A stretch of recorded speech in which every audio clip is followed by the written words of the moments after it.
good TV journalist and not just a celebrity. Parveen Rahman's murder and how that was kind of covered up and how the case was spoiled and all that. Islamabad, was the most dangerous for journalists. It's got multiple villains and corrupt police and nobody apologizes. They just go on. Khatun aayi thi to badi khatarnak nikli.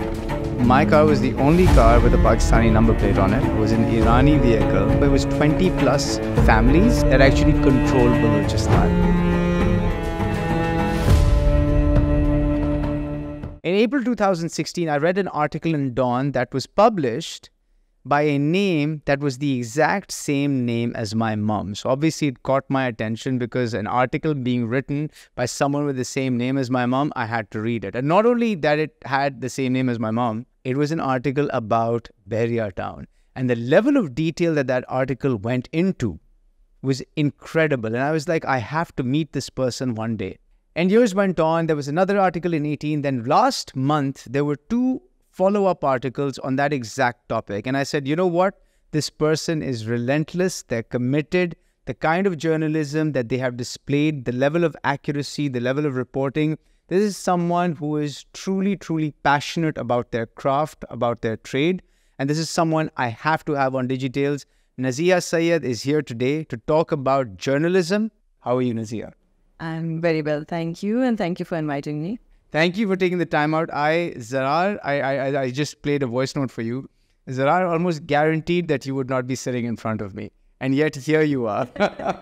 And already regretting it because this is so not my scene. No, but you have to at least tell me the story because I'm not going to get into some of the pieces that you write right off the bat, but you take investigative journalism to the next level. Walk me through how you ended up here. Like, how did you become a journalist? Why are you still in this field when journalism seems to be a dying field with all of social media making everyone with an iPhone a pseudo-journalist? When I decided to take up a career, it was a toss-up between advertising and journalism. And I decided to try my hand at journalism first, and I absolutely loved it. So I just stayed in that. I started with She magazine, then I moved on to Newsline, the monthly magazine, where I was there for over 10 years, in fact. And there I had the time and the word count to be able to, delve more deeply into issues. And naturally, the nature of a monthly news magazine is that it's not a newspaper. So you have to kind of go behind the scenes and, dig up more details about an issue. So that's where I started, and then I continued from there. I went into documentary filmmaking. At one point, I got this Shivning scholarship to England, and over there, when I was joining, I was going to do print journalism, an MA in that, because I hadn't got a degree in journalism. But the course convener said, you're too overqualified for this course, so maybe you should look at something else in journalism. So literally on a whim, I said, okay, TV journalism, fine. Sure. So I did that, reported for Channel 4 News for a bit. I was the stringer for a while. And then, but I always loved print. I just, I really wanted to go back into print and do the kind of stuff I was doing earlier at Newsline. Mm. And here I have to give credit to my editor, Zafar Abbas. He realized that my strength lay in a kind of long-form journalism, not these, regular reportage. And he encouraged me, and I took full advantage of that, and found some good stories. And that's how I've. This decision of choosing advertising or journalism, I've heard this before. I had Javed Jabbar Saab here, and he said the exact same thing. Really? Right? That after he had to make a choice between advertising and journalism, and advertising was a more lucrative career path. So why not pick the more lucrative career path? Because I'm assuming that's what it was at that time, right?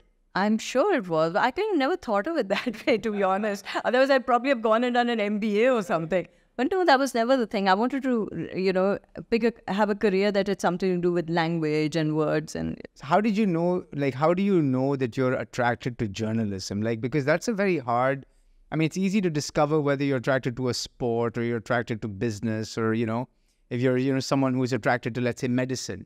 But journalism, how do you determine at, let's say, the age of 20, 18, 22, when you're graduating college, that this is where you want to spend the rest of your life?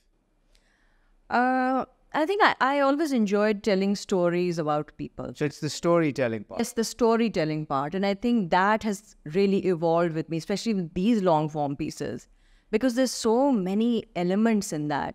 Because I want people to, like, I want to take a deep dive into that issue or that subject, but I also want people to read those stories. Because if you write something that's really dry and just full of numbers and all, there'll be very few people who'll read it. And so in the storytelling, there's obviously this narrative flow and the issue that you want to talk about.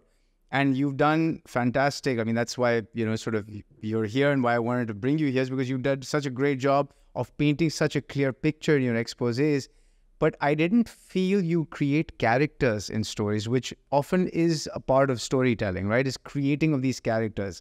You didn't create characters in some of the stories that I read. Is that because you stay away from creating, let's say, personalized, sort of attributes to the characters that you come across? I kind of feel I do, actually. I kind of do go behind the scenes a little bit and talk to them and give you little details about, say, some official in some bureaucrat, he's done some kind of interesting, underhanded deals or something. So I'll mention something like that. Like he was arrested in that. So it's just kind of. But you'll see it like that. Create a little bit on that very person. Factual. Yes. Rather than create that character, that sort of suddenly you picture, wow, this is that really corrupt bureaucrat. I can imagine him with his big mustache going in a, Vigo full of guards and stuff like that. Yeah. Yours was always very accurately described based on facts. Yeah, because I think I feel that this kind of journalism, it has limitations. Or I don't want to take that much,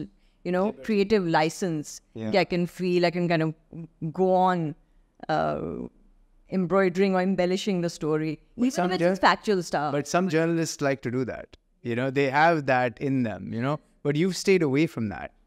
Yeah, I guess, just wanted to be very factual, just play with the facts and write it in such a way that it holds the reader's interest.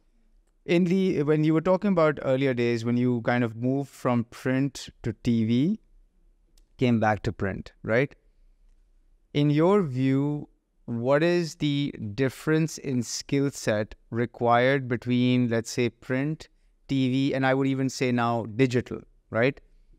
If someone is looking towards journalism as a career path, like what skills do they need to develop separately for each? Or has it become a hybrid because digital has the digital publishing angle that typically has a video component built in with it now? Well, there is a hybrid to a certain extent, of course. You see that in a lot of stories, they'll have, all the elements combined in a way. But where TV is concerned, you have to let the pictures tell the story. I mean, if you want to be a good TV journalist and not just a celebrity, you got to let, and especially if you're doing investigative reporting, you got to let the pictures tell the story. And in print, it's you can go into more detail in a way. You can, and also I find TV journalism very frustrating. Why? Because what I found is, people with sources or interviewees, but they'll tell you a whole lot of very provocative, interesting stuff, and the minute the camera comes out, they freeze. So you don't get that. You're like, yeah, but you were just saying, and they just don't want to, articulate the same thing on camera. But in print, I find it actually easier to go in and just talk to people and get whatever material I need to get. Do you think that print is still the truest form of journalism? In many ways, yeah, I think so. And there's a certain permanence to print. And there's also a kind of feeling that, in print, if you make a mistake, you clarify, at least I'm talking about the way TV journalism is practiced here. They make just such horrendous, egregious errors. And nobody apologizes. They just go on. It's like, that's fine. Like in print, if you're a conscientious publication, you will, make a retraction or a clarification. Yeah. So I think there is a certain level of trust that print journalism intrinsically has. And it's also because it's sitting in your house, in your hands. I mean, no one can change it or scrub it, right? So the permanence there is with TV, I can flood the screen for the next 48 hours with something completely different and drown out what I'd said. Here it's there. And there's nothing you can do about it. So you're saying a print journalist now has more ways to express their story because of the digital support that they get. Interesting. And so I want to come to a story that kind of piqued my interest. In 2016, you wrote an entire story about land development and Bahria town and all of that. How did you come across that story? Because that's a huge, huge story, right? And then you've written, I think there's multiple follow-ups to that. Why that story? What was the origin of that story? Because that was a big story. And is a big story. Yeah, the origin of that story, actually, that began with my colleague and I were looking into Parveen Rahman's murder and how that was kind of covered up and how the case was spoiled and all that.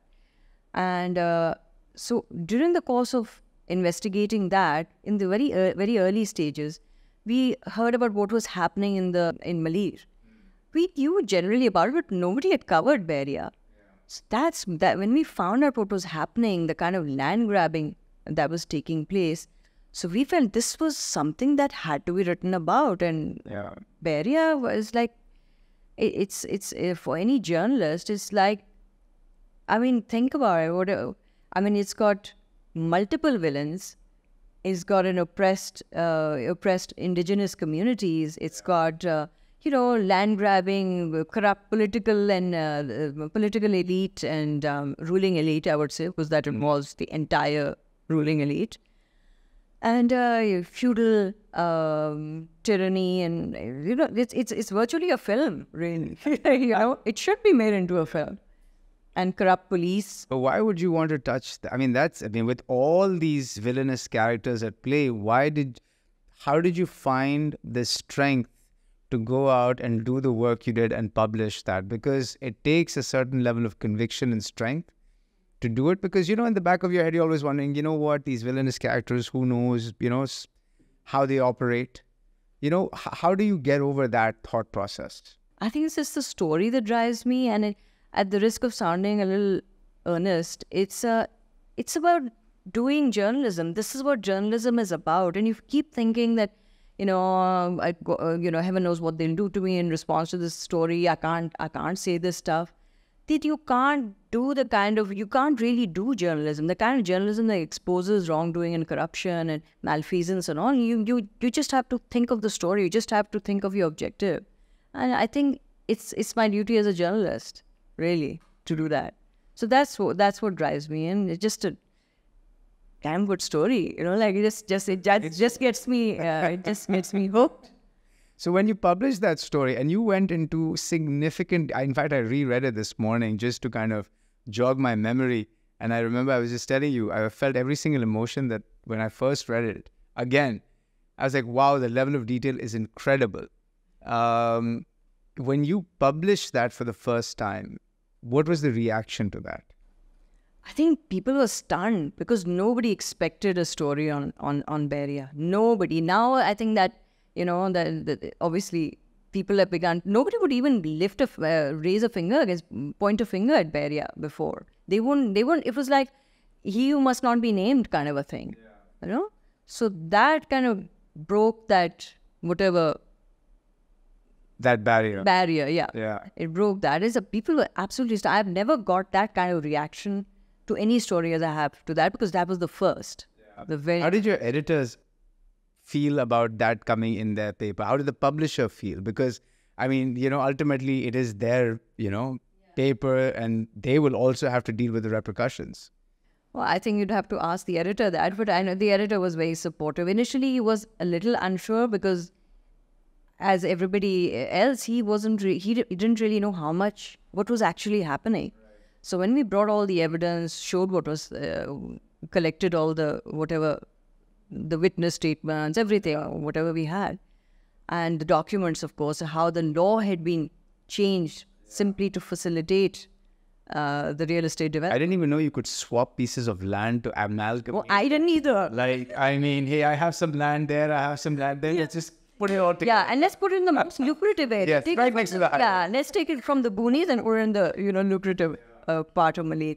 Yeah, I didn't know that. So that was a real learning experience. And in that, we had the assistance of two retired land officials who kind of read through the laws and the fine print.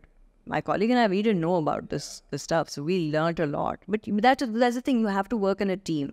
Most stories require not just that one person. Investigative stories, you need to have a team. How big was the team on this one?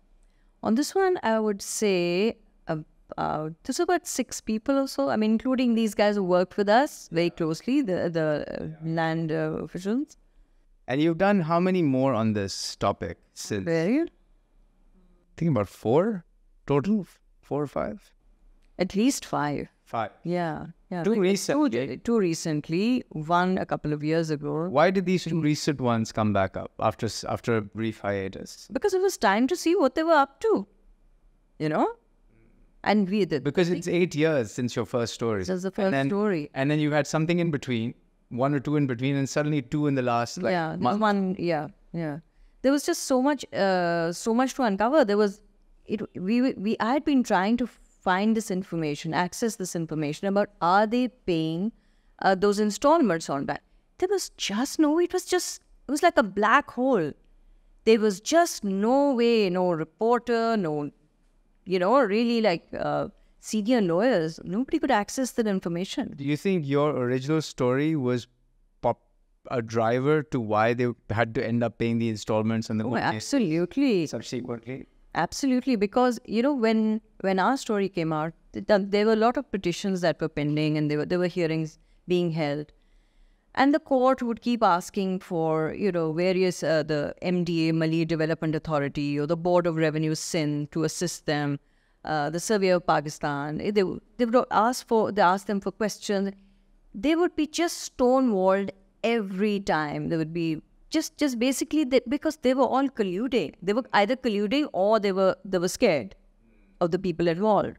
So nobody was giving them the information they needed to really progress in those petitions. So when we came out with our story in 2016, yeah, it was April 18, 2016. What happened was there was another hearing, I think a month later, and the court framed 13 questions, asked specific questions, and they were all based on that story, all because they finally got the information they were looking for. How have they got this land? Nobody was telling them anything. So when that happened, then of course the judgment in 2018 was based on what all had happened, what all had been exposed. And so after the 2018 judgment, it's been 6 years. Yeah. What have you found now? Just that basically that they have been allowed to continue. And that's the most shocking part. They have been allowed. They've been, But they're paying the price for it, right? I mean, they're paying the penalty. They paid only a tiny percentage of it. That's what Justice Faiz Issa said. He said the entire thing, whatever was due by that time, has come due. They've paid a tiny little portion of it. And in your articles, you also cited people who had invested and did not get their investments protected because their investment was in a part of land that was not allocated, and so they were going to get a new allocation, but they never got the allocation. Is there an angle to this of the thousands of people who have benefited from Bahria, the employment that has been created, the people that have found safe, secure, clean housing in a city that doesn't have any of that? Isn't there that angle to this as well? This kind of acquisition of land, what has it done to your governance? What does it say about your governance? What does it say about your authorities? They could have made, there are projects that come up. Not every developer is unscrupulous. There are laws and regulations. You can acquire land according to the law. You can, and you don't have to. The way they have done it in Malay, MD and on the BOR, they cancelled 30-year leases unlawfully. You can't just cancel a lease like that unless it's for the public good. Say you're building a road through that area, And if you do plan to cancel, you have to give them notice. If they're not meeting their conditions, you can cancel, but you have to give them notice, and you have to give them reasonable time. That's in the law. You have to give them reasonable time for them to rectify that and to meet the condition of their lease. You can't just go and cancel it. This public land is land that should be held in trust for you and me. This is not, their personal, this thing, like they just kind of distribute it like candy to whoever they wish. Wait, what do you mean by you and me? You and I have stake on this? Yeah, it's public land. You see, if they want to have a housing project on public land, they have to put it up for auction. They have to auction it so that everybody can bid for it. Anyone who chooses to. Yeah, government land. The government, yeah, right? Government. And so for a private individual to pick it up, to be given that, he got it for free.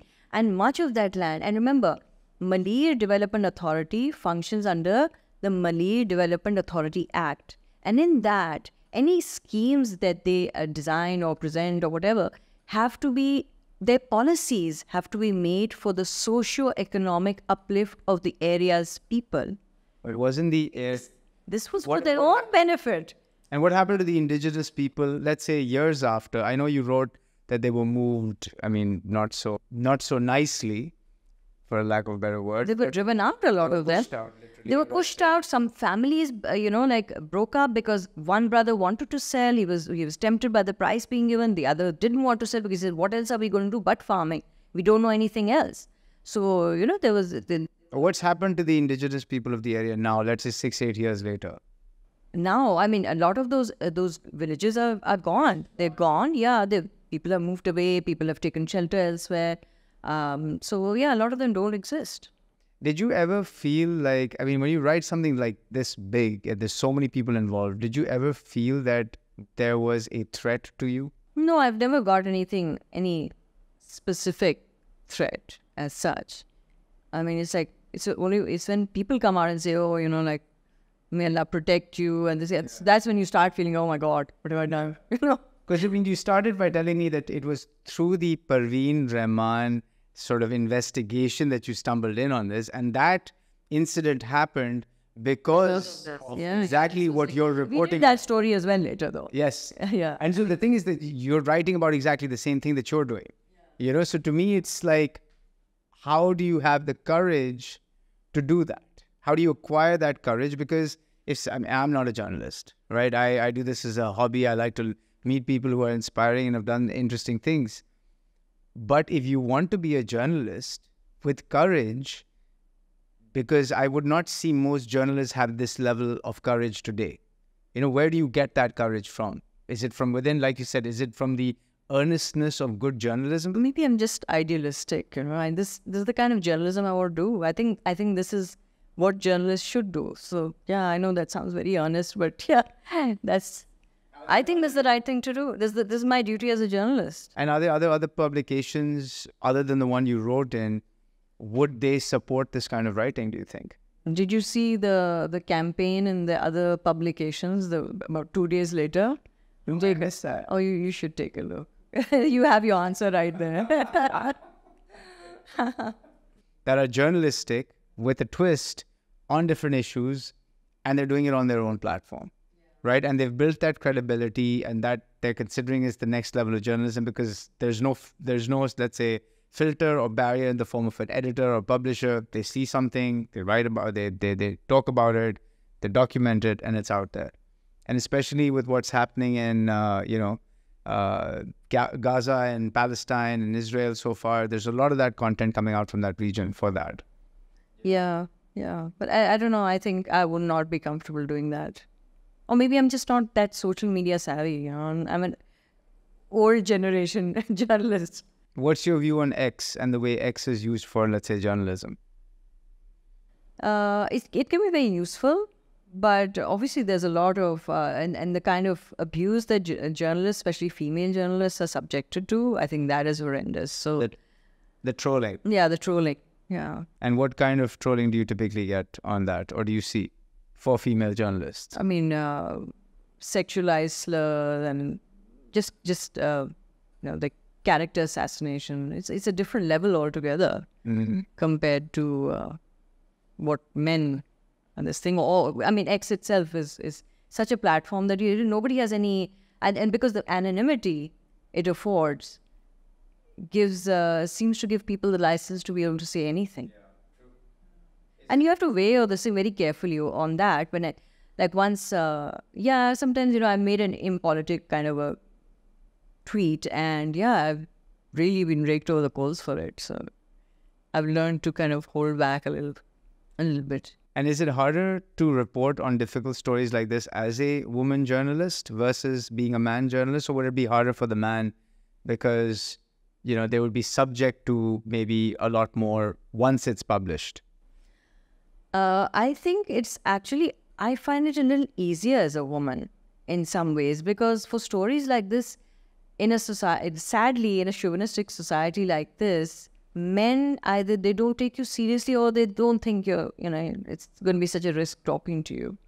So they will, and there's that element of some of them try to do a little grandstanding as well. So you get a lot of interesting quotes That's a huge benefit. So it can be a benefit, yeah. And there have been times that I've been, I was told that वो खातून आई थी तो बड़ी खतरनाक निकली. I was like, yeah, that's fine.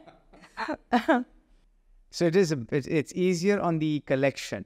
On the collection, yeah. People are kind of a little more willing to talk to you. Except I found I did a lot of stories on sectarian violences when I was in Newsline, and I found it very difficult to deal with the police. They're like, oof, if this society is chauvinistic, they're like, really, next level. So it's difficult to talk to them. Which organization did you find it easiest to talk to over the years consistently? Organization, I can't really this thing, but I mean, my favorite go-to this thing are the ordinary folks. They are it's very easy to speak with them and sort of the honorary folks, like who? No, I mean people on the ground. Oh, the ordinary folks. Yeah, okay, yeah. That way. Okay. Yeah. So because they just want to tell a story. Yeah, but exactly. But and then from them they'll tell you about other people, and so you get to know a whole network of people who are kind of invested in that story. But organizations, police is the most difficult, that's for sure. Yeah. And any of these they don't talk to you. They won't respond. I remember a colleague of mine who moved to the UK. I remember she told me, Naziha, the most interesting thing I found here is that when I call these the police or the local politician, whatever, they always get back to you. So it's really weird for me to get used to that, because that doesn't happen here. It's so difficult. Maybe in TV it does. Yeah. But when you're doing something like this, they never get back to you. TV, it's their marketing. There's a self-interest involved, right? So, and if they're not seen on TV, then their brand suffers. Absolutely, yeah. There's this concept of having sources in journalism. How do you identify, develop, and maintain a source, as a journalist? Sometimes it takes a lot of work because people don't trust you. I mean, when we started with the Bahria story, the first meeting we went to with the Malay residents, they just looked at us in absolute disdain. That's the only word I can use. It's like, they're doing here, Mutha ke aage kind of a thing. What are they interested in this for? Yeah. But then when you keep meeting them, you keep going there, meeting them over and over, then they develop a level of confidence in you. In fact, today I had a very interesting phone call. There's an academic. He's died in the world, Malay resident, been there always, and really deeply invested in the place. So when he first met me, and he's a real straight talker. So when he first met me, I remember it was a meeting at dawn, and he returned my greeting, whatever, responded to it. But then he looked at me, he was like, "The hell are you?"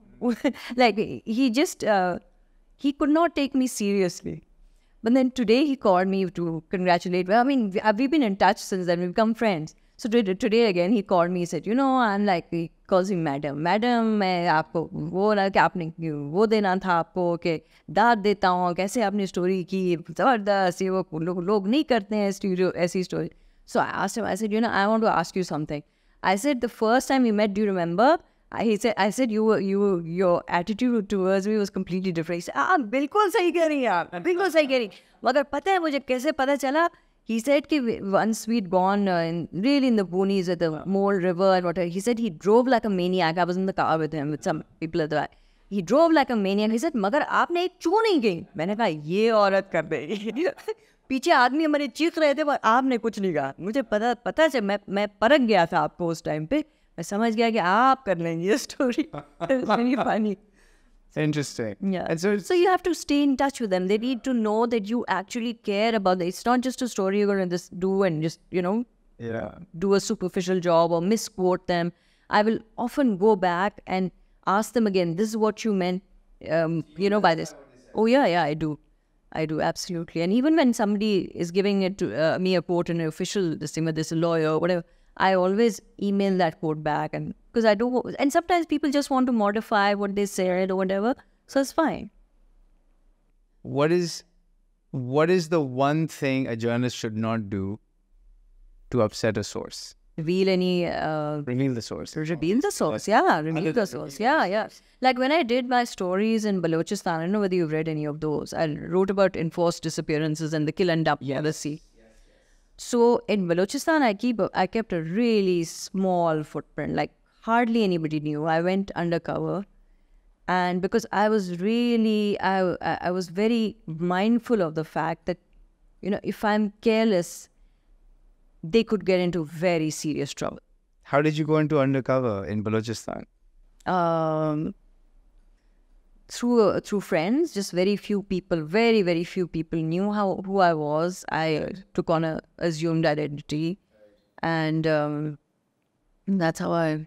And when you moved and you spoke to people about what was happening, did they know that you're going to write about it? Yeah, they knew I was going to write about it. Yeah. So many of them knew, but even not all of them knew. But I did not quote any names or anything. So that is why I had to be doubly careful. That I could not expose them to harm.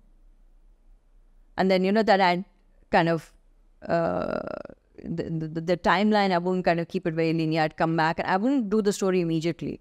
Like after maybe 2 months or so, I'd call up the commander or whatever and then say, oh yeah, I was there last week. So then they don't really know when I was there. So those kind of little things you have to do. Luckily, no one got hurt or nobody got, came to any harm. What did you develop as an understanding of Balochistan after doing those stories? Just that before my view was informed just by the official propaganda. After that, I realized it's so much more nuanced and very nuanced, and like a lot of people over there, the Baloch, they themselves are so fed up of the young people being drawn into this as well. I remember one man saying, why can't these separatists let our children, get educated, grow up? Why do they draw them into this? And then on the other side, they're just being pulled in different directions. So there's a lot of... Is the separatist movement as strong as they claim it is in Balochistan? I think it waxes and wanes. Yeah, but I haven't worked on that recently. And when it's on the rise, is it usually external influences that drive that rise? Is what the propaganda claims, right? That it's usually an external neighbor that comes in and kind of pushes the separatist movement. Is that what you find? Yeah, I think external funding and all is absolutely there. They told me, I met some of them, and they told me that, we'll take assistance for whoever gives it to us. So is it a function of poverty then?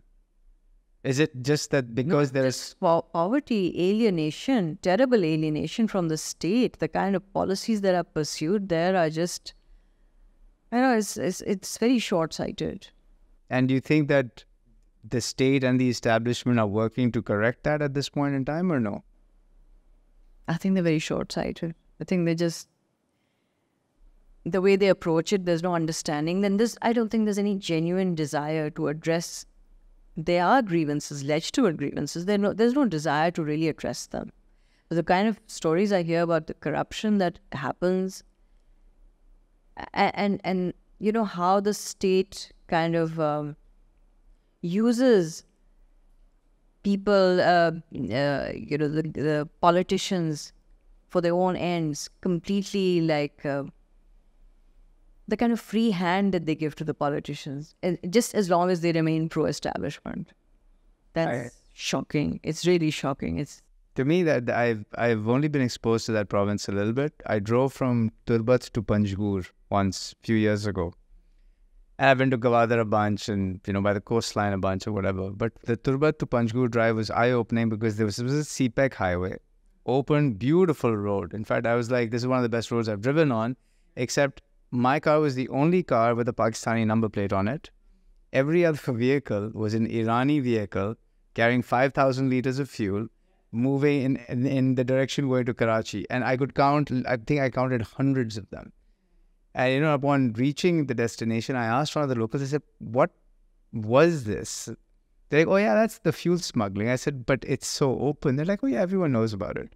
I said, he gets their cards and then someone then showed me a map of Balochistan. They're like, you've seen the map of Balochistan? I said, yeah, you know, it's this little pointy kind of rump of a dog type, you know, look. They're like, no, you're looking at it differently. And they actually drew outlines of, I think I forget the number, it was 20 plus families that actually control Balochistan.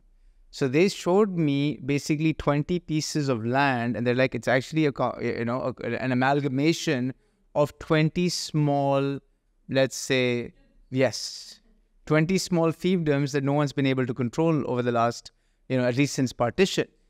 I was like, I've never looked at it that way, you know? And so then the whole separatist movement started to make sense, and the foreign funding started to make sense, because at that point, yes, poverty is part of it. But the other part of it is that if you're part of one fiefdom and not the other, there's always going to be that rivalry. And that rivalry has not been resolved at a state level. it also serves the state's purpose, right? How does that serve? Well, I mean, to divide and rule, that Right. the old policy. What do you think, based on sort of your reading and investigations over different topics, is an area that is actually a positive area in this country, a truly positive area? Even geographically speaking, or just not... It could be geographic, it could be a type of people, or it could be a subject. It could be anything that is truly inherently positive. It could even be an organization. There are lots of organizations, TCF for instance, there are lots of organizations that are doing wonderful work. So yeah, there are an SIUT. So organizations we've got. But it's an Institute of Urology. These guys are great. Transplantation, yeah. But in terms of geography, in terms of a specific area? I think every area has such serious problems now. Not even Punjab, like Islamabad, Lahore, like fairly safe, well developed now. Well, not for journalists. Islamabad, you know, was the most dangerous for journalists. I think it was last year. Yes, it was. Last year was not good for Islamabad. So no geography. So much a bubble either now. What about, like, let's say the northern Gilgit-Baltistan? Gilgit-Baltistan, there are a lot of problems over there as well. Journalists are also very oppressed over there. In Gilgit-Baltistan? Gilgit-Baltistan, yes. When it comes to CPEC, there are a lot of issues. And environmental degradation and stuff like that. And there's not much illegal logging. There's a lot of issues over there as well. KPJ? KPJ is full of issues. Yeah. Karachi? Karachi, though. So there's really no place without issues. So this is basically a journalist's haven, is what you're saying. Absolutely. You know, the best place to do journalism is Pakistan. Is in Pakistan. So that is the positive. Yeah, absolutely, yeah. It really is. For a journalist, there's so many things to write about.